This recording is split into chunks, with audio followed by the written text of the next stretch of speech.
bring in Brandi Kruse, host of the Undivided podcast. Brandi, thanks for being here. You just heard Lauren Blanchard's report with all those denials by Joe Biden that he had nothing to do with his son's Hunter's business dealings. Look, either Joe Biden is an abject liar or he was so out of it, even as VP, that he did not know that Hunter's Biden associates were really there at the White House to visit him. What say you? Which one is it? I don't know which one it is, but you might have hit on the head. Those might be the only two options. Look, the mere concept at this point that Joe Biden had not spoken to his own son about his business dealings defies common sense. It defies the facts, and only hopeless partisans at this point would disagree with it. Yet much of the mainstream media will just simply avoid covering it because Biden is a Democrat, and that's just how things work. But, I mean, the visitor logs don't lie, and I thought it was really interesting to read through what you guys uncovered and the instances. I mean, you've got a high-up exec from Rosemont who's talking to staffers in the West Wing, who's sitting in on vice presidential briefings, who's going to holiday parties at one observatory. And so, again, the mere concept that then Vice President Biden wouldn't have been talking to his son or didn't know anything about that is absolutely absurd. And you also had, by the way, a staffer for Hunter Biden at Rosemont at the time who went on to work for Vice President Biden, whose brother had also worked for Vice President Biden for a long time before that. So it's all just one really gross mix of nepotism, but it's kind of predictable. Yeah, the first word that came to mind was entanglement for that one. But I have to talk about Hunter traveling to Ireland with the president, Brandi. So, what is there possibly that he could be needed there for? Even if it's totally harmless, don't you think that it just looks bad right now? Yeah, I mean, in politics, you should care about optics. I mean, I remember a time when politicians did care about optics because optics matter. And when Hunter Biden, is in the throes of these investigations, when the president is being questioned about his knowledge of his son's business dealings, and then you're gallivanting around the world. I mean, I know it's your son. I'm sure he loves him very much.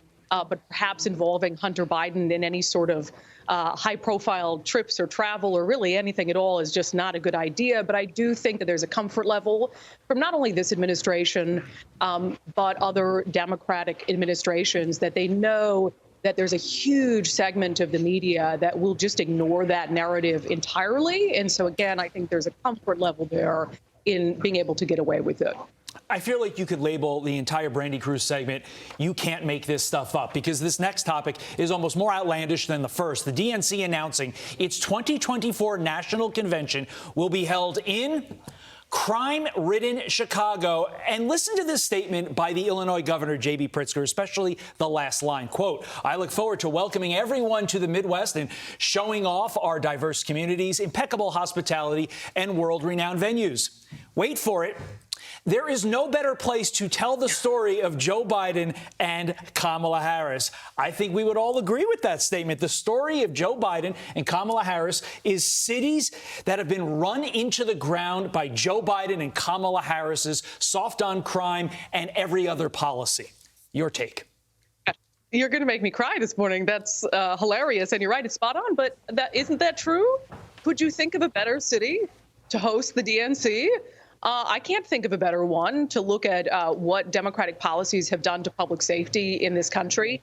But here's what I know will happen, and I'll tell you from experience. I host my podcast in Seattle, and I've been a journalist in Seattle for 12 years. And I have on multiple occasions interviewed mayors scheduled in some of the worst areas of the city related to homelessness and crime and substance abuse.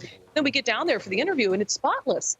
And I think this isn't what this looked like yesterday. So they're going to go in, they're going to try to sweep out all the problem, the sore spots so people don't see it. And they're going to put on this facade of a pristine city. I mean, Seattle's hosting the MLB All-Star game this summer. And then in 2026, they're hosting the FIFA World Cup. And I'm like, you've got to be kidding me. We're going to show our city to the world. But I already know what they're going to do is they're going to come in, they're going to sweep out the homeless, they're going to put a bunch of police downtown for the first time ever, and they're going to act like there aren't any problems. And then as soon as in Chicago the DNC is done, then the city's going to go back to normal. Right. In the meantime, Walmart is closing 4 of its stores in Chicago, saying the simplest explanation is that our collectively Chicago stores have not been profitable since we opened the first one nearly 17 years ago. These stores lose tens of millions of dollars a year, and their annual losses nearly doubled in just the last 5 years.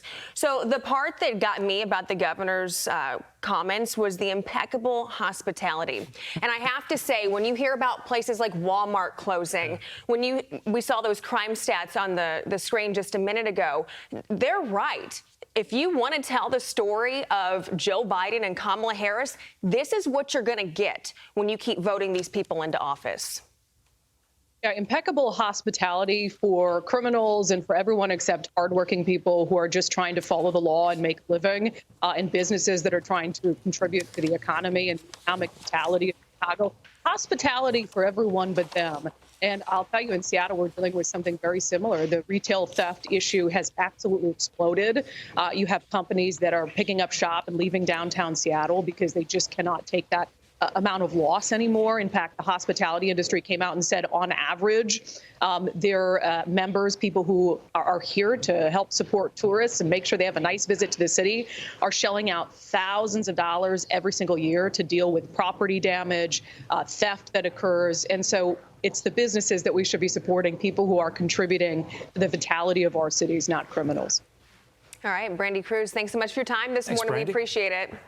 I'm Steve Ducey. I'm Brian Kilmeade. And I'm Ainsley Earhart. And click here to subscribe to the Fox News YouTube page to catch our hottest interviews and most compelling analysis.